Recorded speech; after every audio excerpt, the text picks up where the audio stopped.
انما بیان کرتی ہیں کہ جس دن سورج کو گہن لگا اس دن حضور علیہ الصلوۃ والسلام خوف زدہ ہو گئے. سورج سیاہ ہو گیا، گرن بولتے ہیں، تو حضور علیہ السلام بہت خوف حضور کا، اور آپ گھبرا گئے.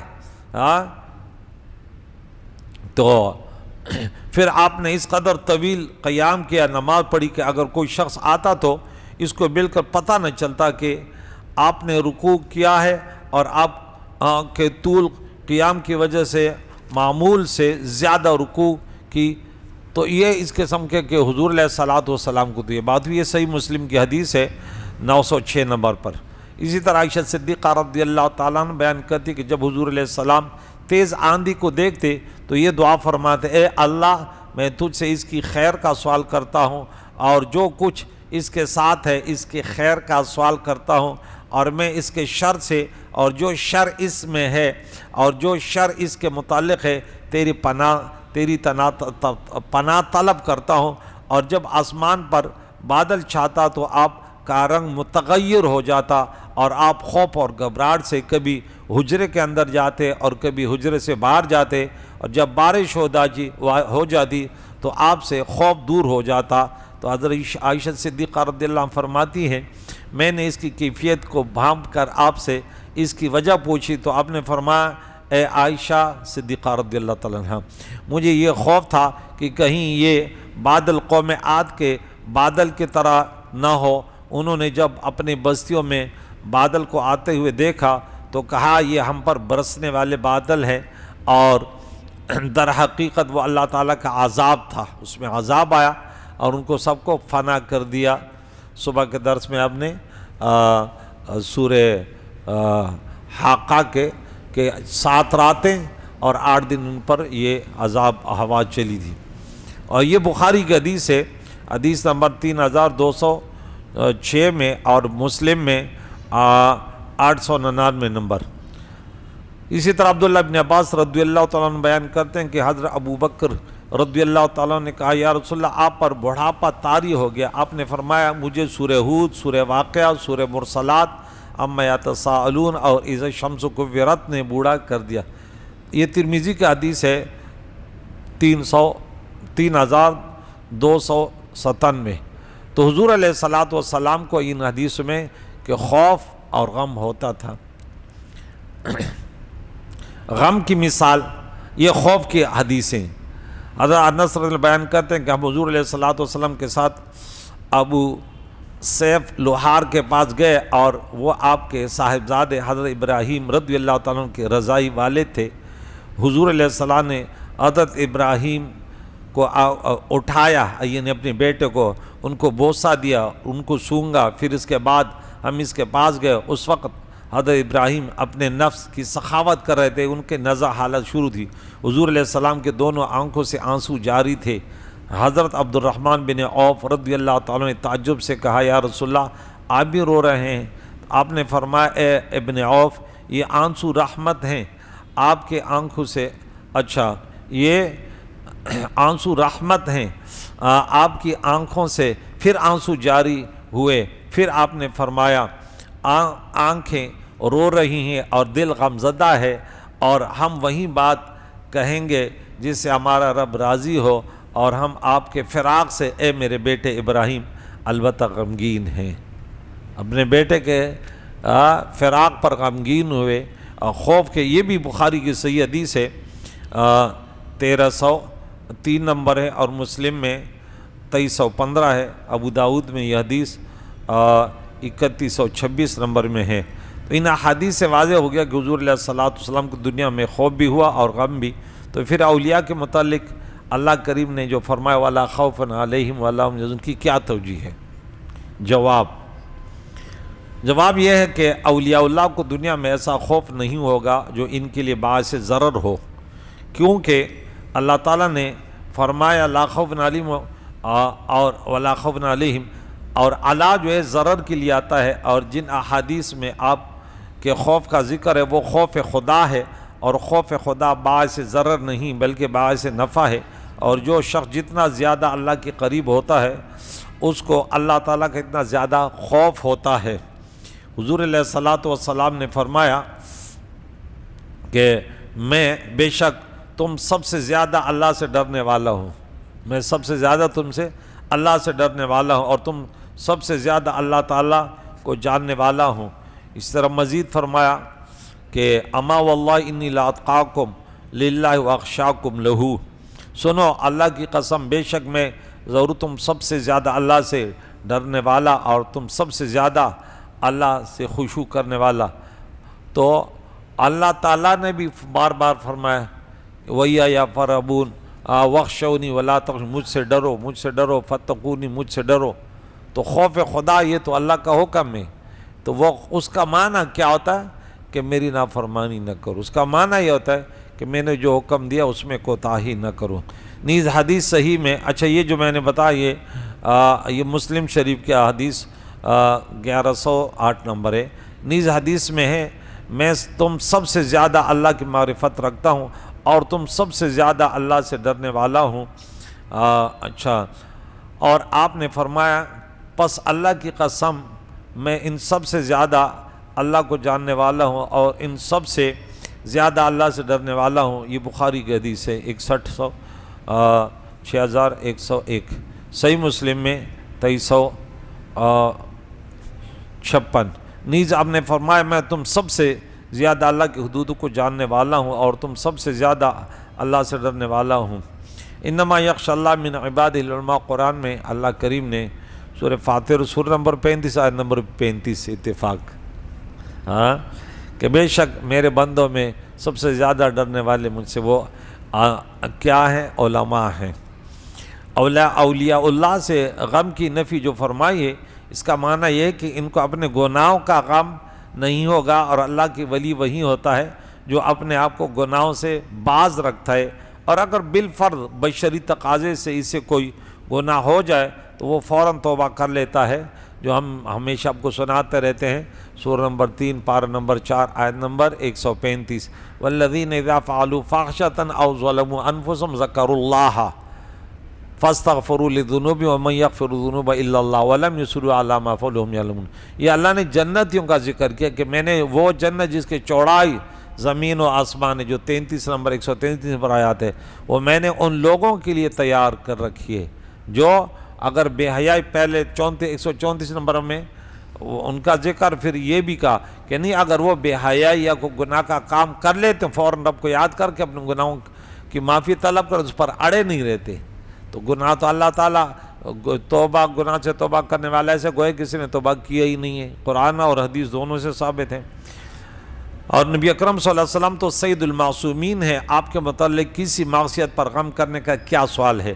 اور اس آیت میں جو غم کی نفی فرمائی ہے، اس سے مراد نہیں ہے کہ ان کو دنیا میں نقصان پر غم اور رنج نہیں ہوگا، دنیاوی نقصانات پر ان کو رنج اور غم ہوتا ہے اور وہ اس پر صبر کرتے ہیں، اور اس میں ان کے لیے بہت اجر اور بڑے درجات ہوتے ہیں۔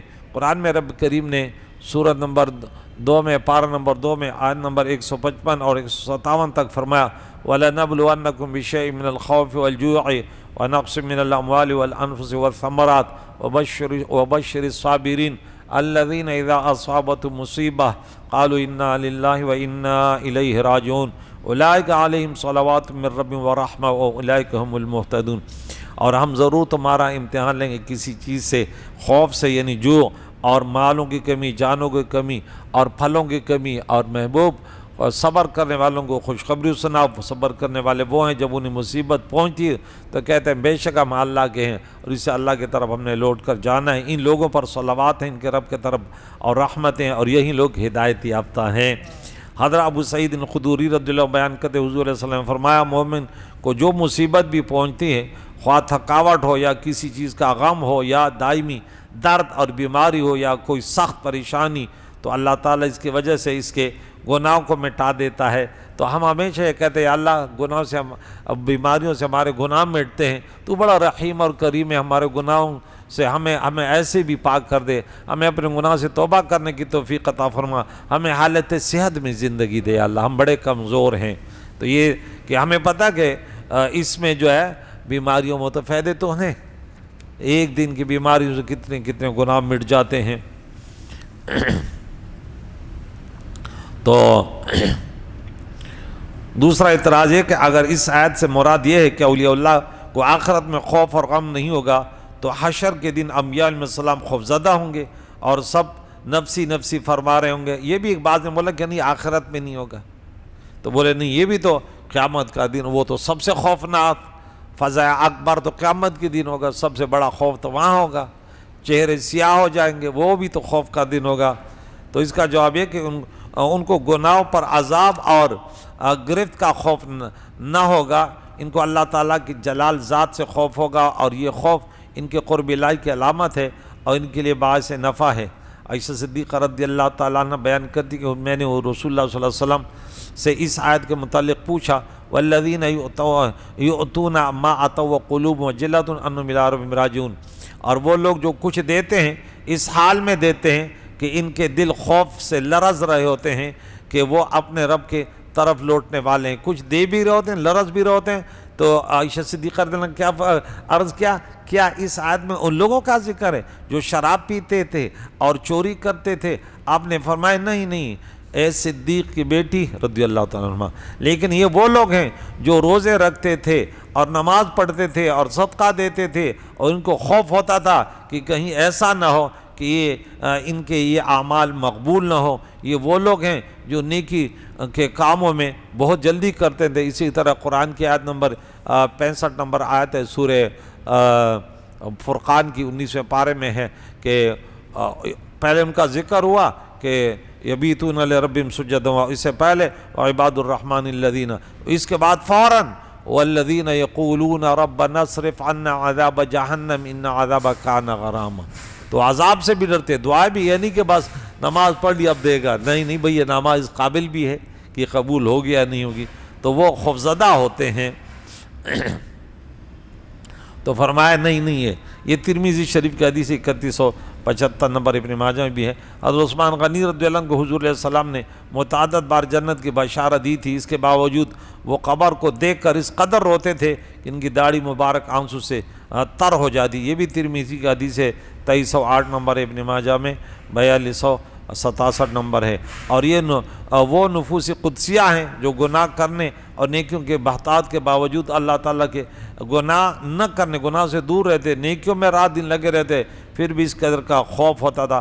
علامہ فخر الدین رازی رحمۃ اللہ علیہ نے ایک توجیہ بیان کی، وہ بھی سماعت فرمائے کہ بعض عارفین نے کہا کہ یہ ولایت کا معنی قرب ہے، لہذا اللہ تعالیٰ کا ولی وہ ہوتا ہے جو اللہ تعالیٰ کے بہت زیادہ قریب ہو، اور جو اللہ تعالیٰ کے بہت زیادہ قریب ہوتا ہے وہ اللہ تعالیٰ کی معرفت میں اس طرح ڈوبا ہوا ہوتا ہے کہ ایک لحظے کے لیے بھی ان کا دھیان غیر اللہ کے طرف نہیں جاتا. اور وہ اسی کیفیت کا نام کامل ولایت ہے، اسی کیفیت کا نام کامل ولایت ہے. اور جب ولی کو یہ کیفیت حاصل ہوگی تو اس کو کسی چیز کا خوف ہوگا نہ کسی چیز کا غم ہوگا، کیونکہ اس کا دل و دماغ اللہ کے سوا کسی اور کی طرف متوجہ نہیں ہوگا، حتیٰ کہ اس کو کسی چیز کا خوف یا غم ہو. اور یہ بہت بڑا درجہ ہے. جو شخص اس درجے تک نہیں پہنچتا وہ اس کا تصور بھی نہیں کر سکتا. اچھا میرے ذہن میں بار بار یہ آ رہا تھا کہ لگتا یہ کہ بعض چیزوں کی ہم تشریح نہیں کر سکتے.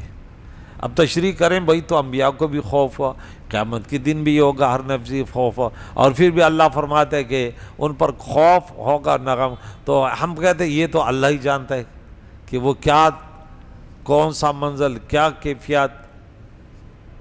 تو اب انہوں نے کہا کہ بھائی جب آپ اس میں داخل نہیں ہوئے تو آپ کو پتہ نہیں کہ ہے کیا. اب اس کے ایک مثال ہم دے دیں کہ ایک انسان نابینا ہے، تو اس کو بولے پیدائشی، اس کو بولے یہ کالا کلر ہے، یہ لال کلر ہے، یہ پیلا کلر ہے، تو وہ کیا تصور کرے گا کہ یہ کیا ہوگا، یہ لال کیا ہوگا، پیلا کیا ہوگا، سمجھے گا وہ؟ بھائی اس نے دیکھا ہی نہیں ہے تو کیا وہ.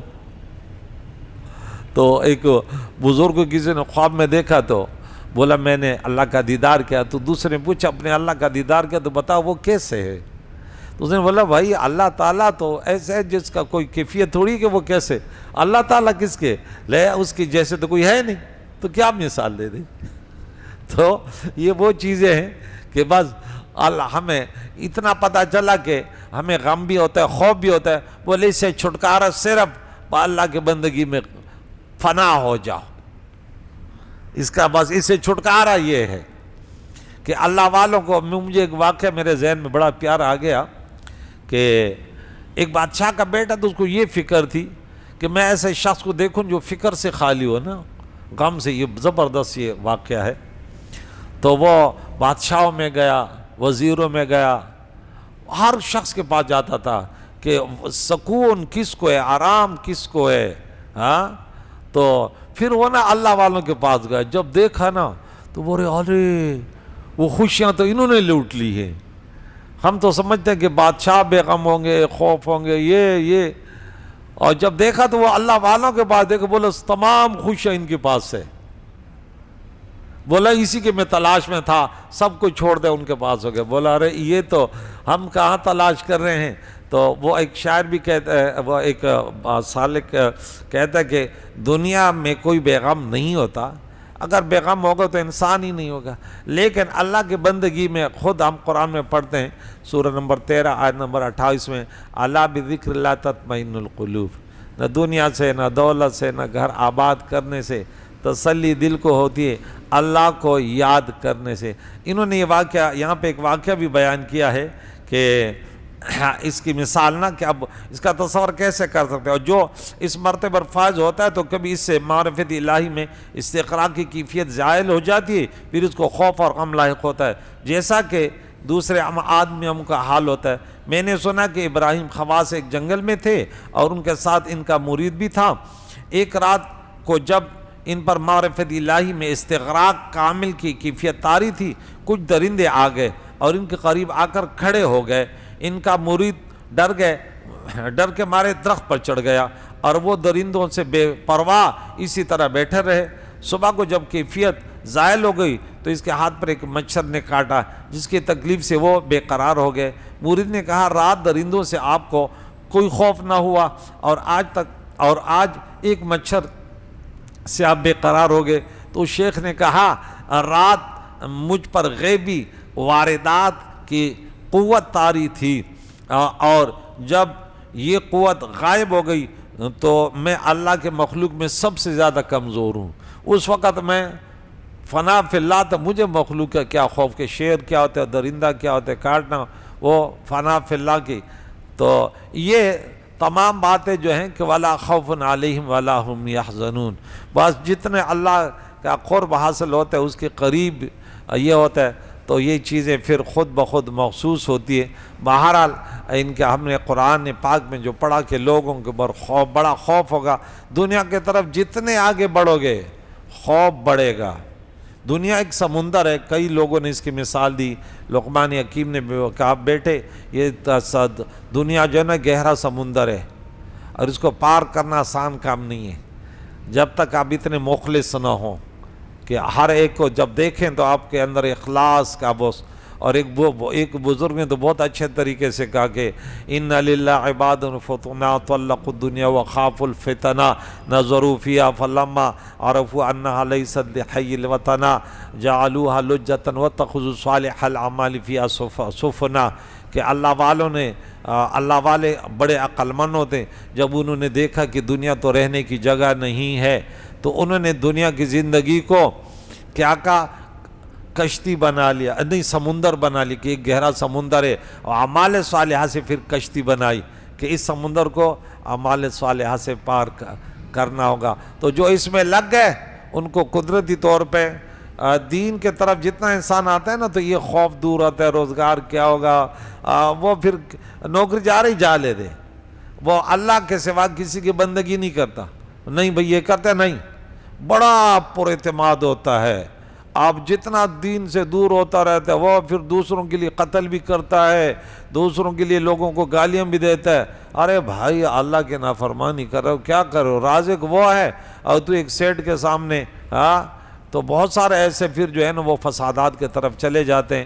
کریم مولا سے دعا ہے کہ ہم نیک لوگوں سے محبت کرتے ہیں، ہم 5 وقت کے نمازی بنیں اور جہاں بھی رہیں دوسروں کے لیے ہم خیر خواہ ہوں. الدین و نصیحت، دین خیر خواہی کا نام ہے. کریم مولا ہم سب کو اللہ تیرے نیک بندوں سے بڑی محبت ہے. کریم مولا انہی سے محبت کرنے کی توفیق عطا فرما، انہیں کے تعلیماتوں کو سیکھ کر اسی جیسے زندگیاں انہی کی طرح. یا اللہ تعالیٰ وہ بھی انسان تھے، بال بچوں والے تھے، لیکن دنیا میں انہوں نے بڑی دین کی تبلیغ کی. اللہ تیری بندگی کی، زندگی کا مقصد حاصل ہو ان کا. آج ہم سب کے سب مادہ پرست ہیں، دنیا پرست ہیں، اٹھنا بیٹھنا بس دنیا دنیا. جیسے مجنون اٹھتے بیٹھتے لیلا لیلا کرتا تھا اس کو سکون ملتا، آج ہم دنیا کی باتیں کریں تو ہم بڑا سکون ملتے کہ دنیا کہاں ملے گی. امریکہ میں، برطانیہ میں، فرانس میں، جرمن میں یا امارات میں، بس دنیا آگے ہو ہم اس کے پیچھے. آخر یہ دنیا ہمارے ہاتھ تو آنے نہیں ہے، بھاگتے بھاگتے تھک کے لوٹ جائیں گے. کریم مولا اس دنیا کے بقدر ضرورت ان سے ہمیں تعلق رکھنے والے بنا دے.